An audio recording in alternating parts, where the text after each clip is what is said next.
Welcome to the Manufacturing Shakeup. We're your hosts, Ellen Feldman-Ornato and Jenny Drescher. We're talking with dynamic women from across the manufacturing scene in Connecticut.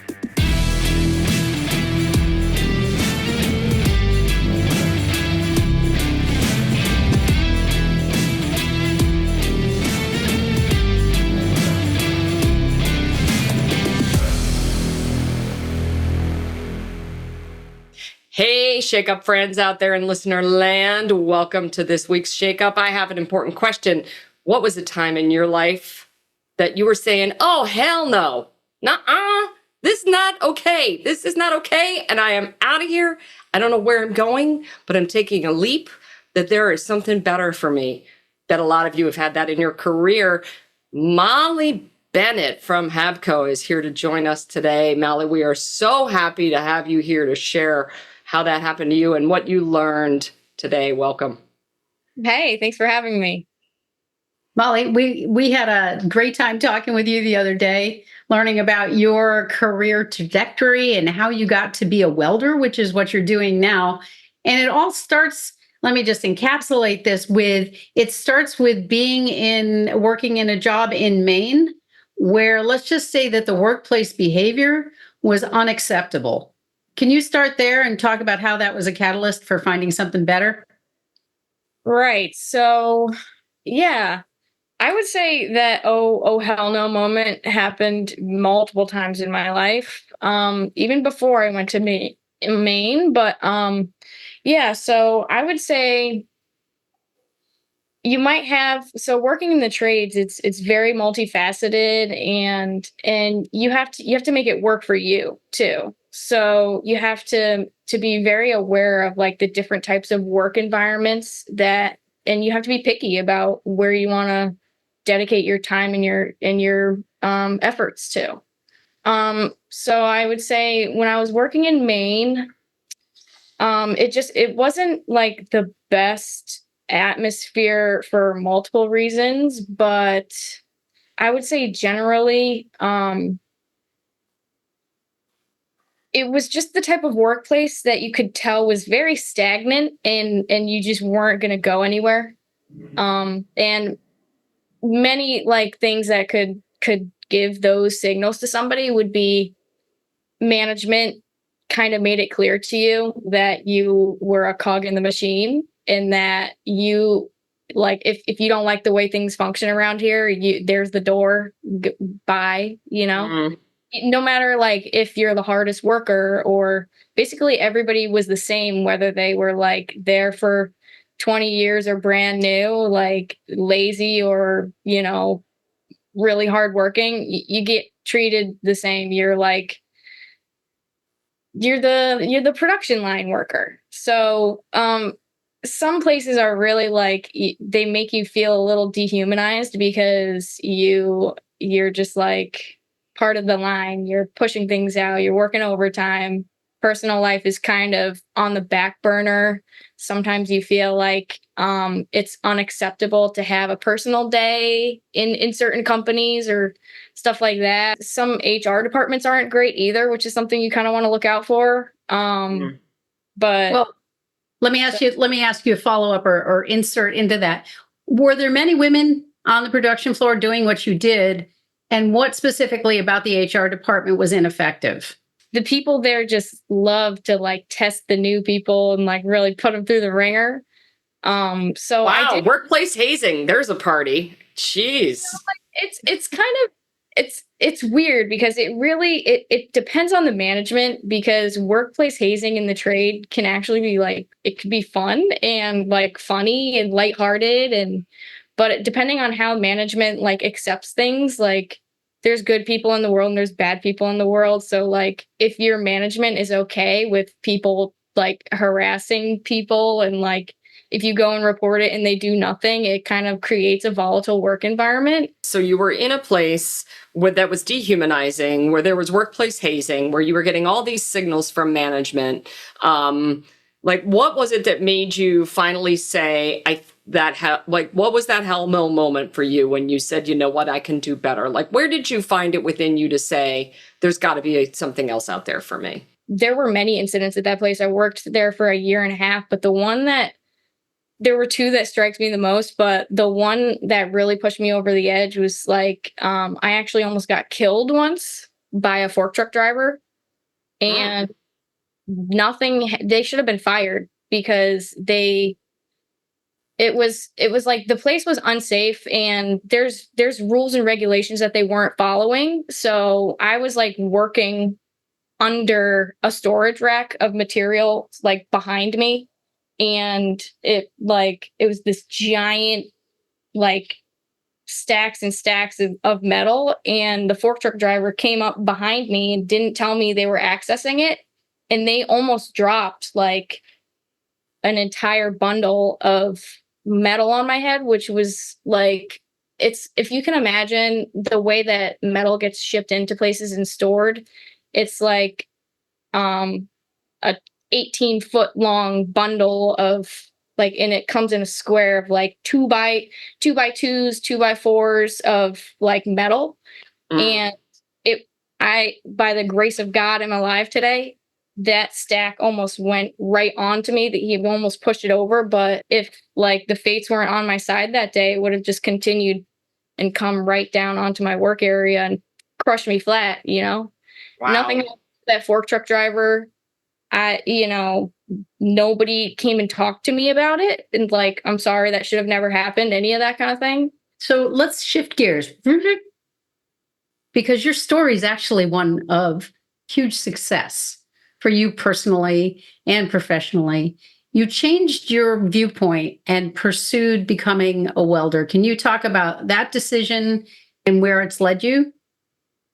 Yeah. Okay. So actually, another one of my oh hell no moments was when I went to college for one semester, and I remember my guidance counselor in high school was telling me how good I was in classes, and that the only next logical step would be to go to college. And um, I didn't have any money put aside for it or anything like that. So I started taking loans out, and then I get to school, and I remember sitting in my dorm one day calculating all the classes I would have to take for the degree I kind of wanted, and calculating how much money it would cost by the end of it. And I'm like thinking to myself, okay, what are the interest rates on these loans?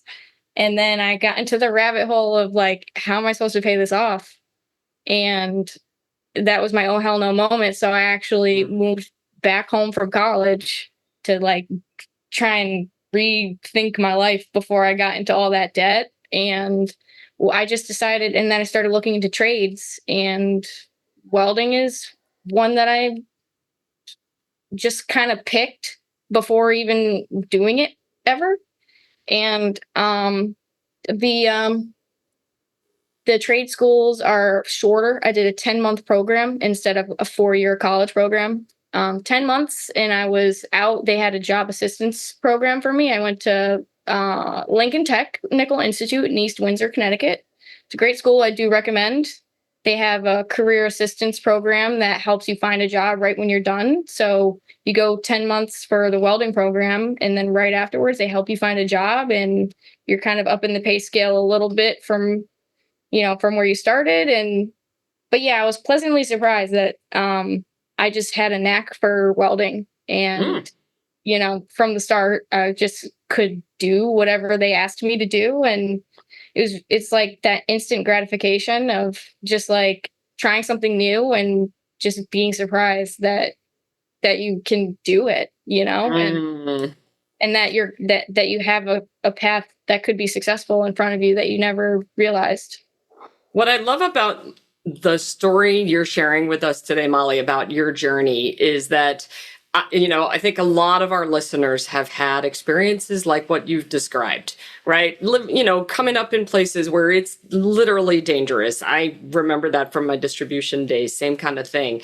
And I am inspired by the idea that the way you moved from like, man, this situation is like rotten and dangerous and I feel dehumanized. And you shifted gears entirely by way of making a decision about wanting something better for yourself. And you just like, it seems like you had that hell no moment, said, I'm making the decision, I'm going and I'm going to find a resource and I'm going to go I'm going to go pursue something that is better for me.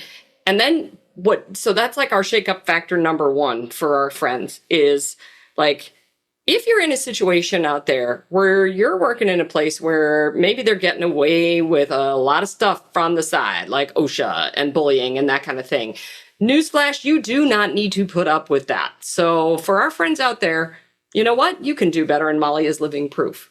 That's our shakeup factor number one. You can do better, make the decision and go for it. Find those resources. Second thing I hear that I love in your story is how much you surprised yourself, right? I just heard you say, I surprised myself at how good I was at this. What has that made possible for you in your life? Like what's opened up because of that? So I would say like along these lines is just I almost feel like I got into the trades very just whimsically, like I'll give it a shot. And I gave it a shot. I found some talents that I had no idea I would have. And with that attitude, I have my career is almost a surprise of like, oh my goodness, like, wow, I'm on a podcast now because the CEO of the company that I work at now saw something in me and, this is like a chain of events happened. He nominated me for an award with the Science Center, along with my managers, and that's how you guys found me, right? Through the Science Center award, or was it the manufacturing ambassadors that we found each other? Could be manufacturing ambassadors. Could have been Brian nominated you, or somebody from Brian's office poked us and said, "I think you want to interview this young woman." So, any number of roads led us to you. What's the difference between working at a company like HABCO and the place that you left up in Maine? What's different? Like, what makes that culture one that you want to be in? At HABCO, it's very much just opportunities being thrown at me. Like, my manager brought to my attention the Connecticut manufacturing ambassadors, just opportunities that I just say yes to. You want to do this? I always say yes. You want to do that? Sure. So with that attitude, I've been cross-trained all around HABCO. I've done everything from working in the fabrication shop. Welding is what I got hired for. I do that, but if I don't have work there, I'll go a step before that. I'll go fabrication, which is like cutting all the metal and prepping it for weld. I've done mechanical assembly. I did electrical assembly yesterday for a little bit. I have trained under the foreman for a little while, and so they kind of just throw whatever I'm ready for my way, and I just take the bull by the horns and go for anything. So so they see you, right? Like that's what I hear that's really different and that HABCO's getting right is they're really seeing you as a human. They're recognizing your talents. They're creating opportunities and avenues for you to develop. So I got to grab that on as, for all of our leaders out there on our Connecticut manufacturing scene, shakeup factor number 3, who's in your mix that you might not even be thinking about?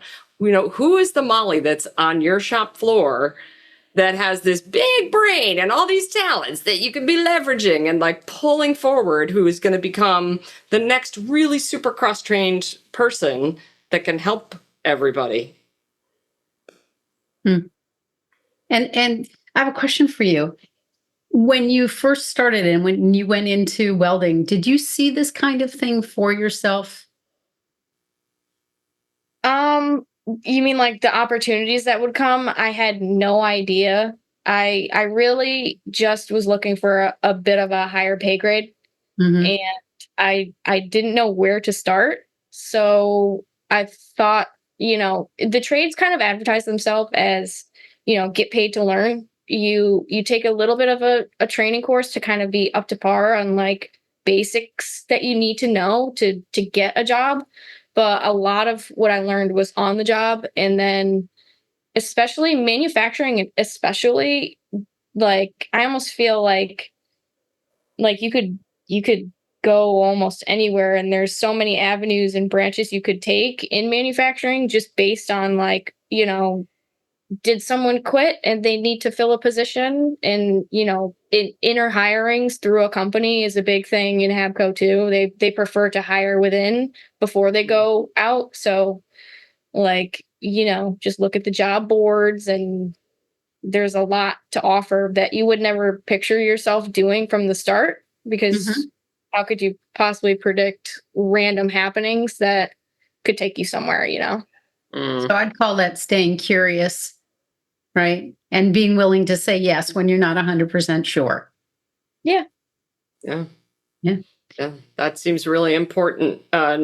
We are winding down on time, but I want to know from you, Molli, what would you say to someone else who is starting out in their career, in the early days of their career in their 20s, if they're thinking about going into manufacturing or exploring the world of tech? What's your number one short, sweet piece of advice you want them to put in their pocket?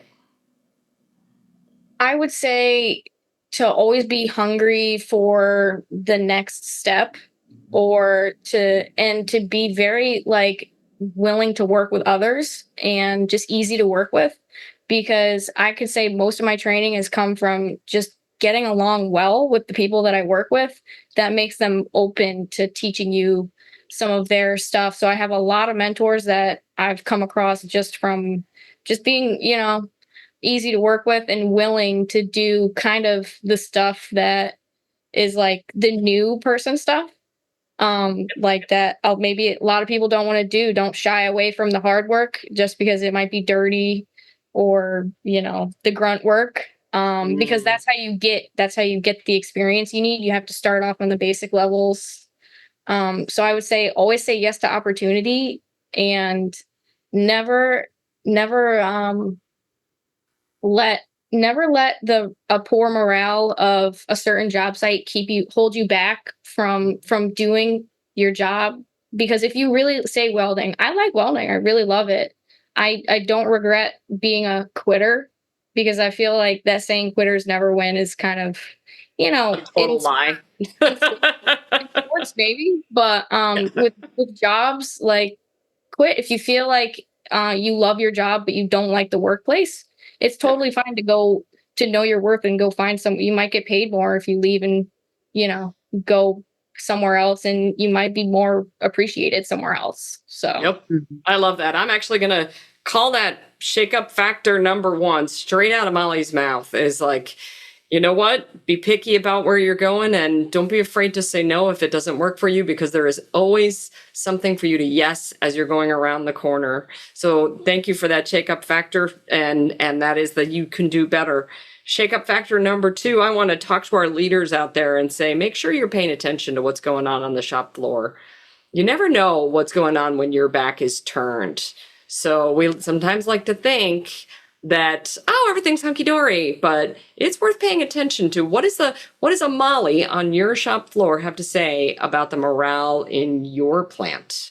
So that's a little shake-up factor for leaders out there. We'd love to hear about that on social media. And I love shake-up factor 3, which is, man, let's just keep saying yes, right? Let's just keep saying yes. Yeah.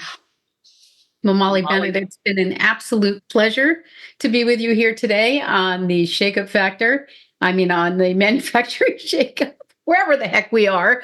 And thank you for bringing all your props. For those of you who are watching this on YouTube or are going to watch it on LinkedIn, you will see that Molli brought a Darth Vader screen with her and her safety glasses and her safety gloves. And we didn't have her put on the Darth Vader hat because she had other things on her head.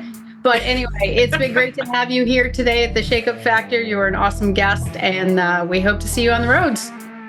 Yeah, thanks for having me. This was fun, you guys.